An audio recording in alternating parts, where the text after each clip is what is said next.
Ko'rdinglarmi o'zinglar ham? Mamlakatdagi haydovchilar qoida buzib ketganini mana. Nimaga?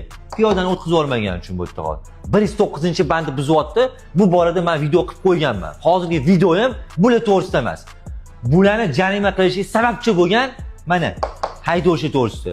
Qoidalarni 91-bandga binoan piyodalar o'tirgan joyga 10 metrdan kam masofa qolsa to'xtash mumkin emas. Qoidalar 89-bandga binoan qatnov qismi chetiga parallel qo'yish kerak. Buni orqasini chiqarib emas. Yo'li kengayib ketgan joylar bo'lsa, orqasini chiqarib qo'yish mumkin, xalaqit bermay holatda. Bu kengaymagan-ku. Buni hisobiga mamlakatdagi piyodalar ko'rinmayapti va haydovchilar o'zlari bilmagan holatda piyodani ko'rmasdan qoidani buzib o'tib ketib qolishyapti. To'xtash kerak bo'lgan joyda. Ko'rdinglarmi? Bu deb boshqalar jabr chekyapti. Bahona qilmaylar. Joy yo'q edi, shuning uchun qo'yadi deb yo'q.